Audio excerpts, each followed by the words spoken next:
Langris then arrives, mockingly calling out to his younger brother. He begins insulting the Black Bulls themselves, but Finral does not take kindly to having his friends insulted. Langris is suddenly attacked by a slime from Yegos who survived. However, this time, Yegos has littered his slime body with civilians, preventing Langris from using his spatial magic. However, Langris decides to use his magic anyway, writing off the civilians as unfortunate sacrifices. Asta protests and says that they will handle it themselves, but Langris laughs at Asta and wonders what he can do in his condition. Asta calls for his squad mates' assistance, bouncing off of Charmy's sheep and using Finral's portals to close the gap against Yegos. He emerges from the portal with the Demon Slayer sword firmly in his teeth and defeats the general. Meanwhile, Yami asks Vangeance to take off his mask, noting that his Kai, frame, and voice are all too similar to Licht's. Vangeance obliges and removes his mask, revealing horrific scars on his face which he says he was born with. He explains that he was the bastard son of a noble and was adopted by another family. He grew up scorned for his appearance, however Julius judged him not by his scars, but by the strength of his magic.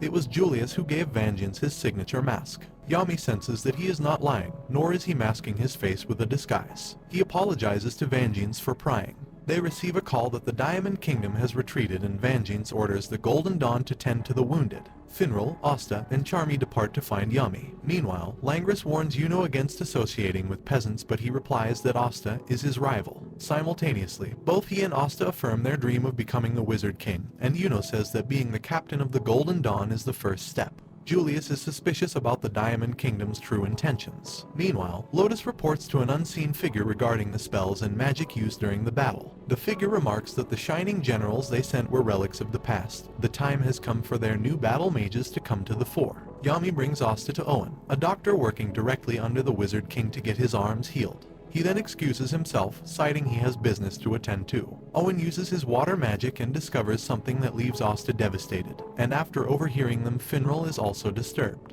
Asta returns to Finral just as Yami arrives with a large sack. They return to the Black Bull's base, where Yami reveals that because of their recent successes, they have finally gotten out of their star deficit. He throws an elaborate feast in celebration, much to the delight of the squad. After much merrymaking, Asta excuses himself, which worries everyone as he never gets tired. Finral calls the attention of the bulls and breaks the terrible news. Asta's arms are affected by an ancient curse and they are impossible to heal, therefore Asta will never swing his sword again. This leaves them distraught and they lament Asta's cruel fate. He had overcome his lack of magic through sheer hard work, but his arms were robbed from him. They follow Asta to a cliffside where they see him sitting on a rock. He suddenly jumps up and loudly declares he will not give up, and the Black Bulls are moved by his determination. The next morning, Asta finds that the base is empty, save for Yami. He notices Finral and Noel chatting outside and overhear that the members have all gone out of their way to try and find a cure for Asta's arms. Magna and Luck delve into a dungeon, Gauche and Gordon scour the royal library for clues, and Charmy and Gray search the jungles for ingredients. They remark that they want to do everything they can for Asta, who they commend for always being the first on the scene. Asta walks out of the base and is brought to tears. Despite not being blessed with magic, he was blessed with great friends. Meanwhile, Noel and Finral note Vanessa's absence, having left much earlier than the rest. The two step into a magic portal to visit a strange man in shack. Noel and Finral visit Fanzel Kruger, a man who had mentored Asta in the past. 5 months ago, right after Asta receives his grimoire, he meets the naked Fanzel after saving him from a rampaging boar. Fanzel thanks him for his help and for the food. As thanks, he invites him to his house. After they settle in, Asta asks what Fanzel is doing out in the forest alone, and he replies that he is waiting for a certain someone. When he learns that Asta is training, he invites him to stay at his house for the duration. Fanzel begins training Asta in swordplay, revealing that his wind magic also takes the form of a sword. The training proceeds well, and Fanzel remarks that out of all his students in the past, Asta could probably be in the top 2. One day, a woman named Mariella arrives, one of Fanzel's old students. He explains she is helping him search for his fiancée, Domina. He reveals that they were once part of the Diamond Army, but fed up with their cruel ways, they deserted. After being hunted by assassins, they were separated. Mariella brings news that Domina might be dead, producing her bloodied wand. Fanzel is inconsolable and asks to be left alone. While mourning his wife, he is suddenly attacked by Mariella, who has betrayed him. Several Diamond Kingdom mages emerge and take him prisoner. Asta bursts in to rescue him, but Fanzel has lost the will to live and asks that he leave instead. Asta ignores this and strikes down several mages, and encourages Fanzel that a reason to live is not something you have, it is something you search for. Fanzel's spirit is reinvigorated, and he takes up arms against the remaining mages. However, Marielle, citing Fanzel's old teachings, signals a retreat. Asta and Fanzel part ways, and the latter says that he will do his best to search for Domina, who he believes is still alive. However, he soon returns, being chased by a giant boar, and asks him to defeat it as his final lesson. After the events of the underground dungeon, Noel flees from a naked Fanzel. He chases her into the Black Bull's base, where he is promptly beaten and tied up. Asta soon arrives to clear up the misunderstanding. Fanzel then asks about Noel's wand, which he recognizes as being the handiwork of his fiancée. Realizing that Domina is still alive, he is overjoyed. Suddenly, a loud rumbling rocks the Black Bull's base.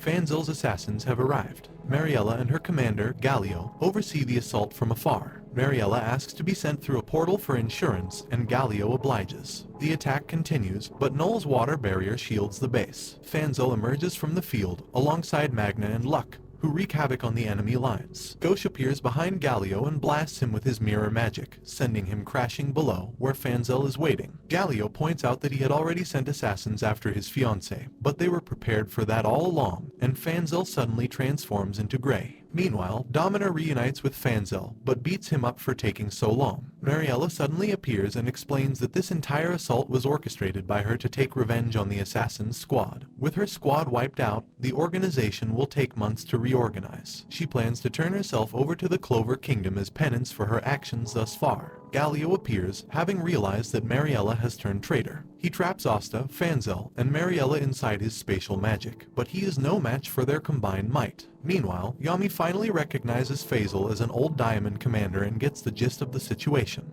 He asks Ghost to keep this incident a secret. Later, Fanzel, Domina, and Mariella bid farewell to the Black Bulls, thanking them for their help. Back in the present, Noel asks Fanzel and Domina about a way to heal Asta's arms, and Domina remarks that there might be a way in her homeland, the Witch's Forest. Right on cue, Vanessa enters the Witch's Forest. Domina explains that the Witch's Forest is made up solely of witches, specializing in curse and familiar magic. Finral puts two and two together and realizes that this is the reason Vanessa went off on her own. Domina suspects that Vanessa mustered up a great deal of determination, as leaving the forest makes one a fugitive. Vanessa may never return. Noel insists that they be taken to the forest despite Domina's warnings. They pick up Asta on the way and intentionally keep him in the dark about their destination. Meanwhile, Vanessa tries to bargain with her queen. If she can be taught the ancient dispelling magic, she will stay behind of her own volition. The group soon arrive at the outskirts of the forest, and Domina produces two cloaks that hide one's magical power to prevent detection by the queen. Shidden, a member of the Eye of the Midnight Sun, informs Fauna of the bull's destination. Her thirst for revenge against them has grown even stronger. They enter the forest, where Finral narrowly gives themselves away when he overhears a magic potion. A security golem flies nearby the girls, and they pass by undetected. However, the boys' cloak get caught in a branch, causing them to spiral into the girls, thus losing their cloaks. They are immediately attacked by the golems, and after Finral tries to flirt with some girls, they rush headfirst into the queen's castle. There, they find Vanessa severely damaged on the ground. She proclaims that both Vanessa and Domina are her children and she is free to treat them as she wishes, angering Asta. He tries rushing her with Finral's help, but the queen subdues him with a magic flock. Fanzel saves Asta from her clutches, and when they mean to attack the queen, she shows a crystal ball showing them their fate, absolute defeat. However, she senses another threat appear on her ball. An army of the Eye of the Midnight Sun approaches, with Fauna leading the charge. Will the queen set aside her differences and cooperate, or will it turn into an all-out battle royale? And this brings the anime to an end. Comment for part 6. Don't forget to like and subscribe if you enjoyed, and turn on the notification bell so you never miss out on another video. Until next time, take care.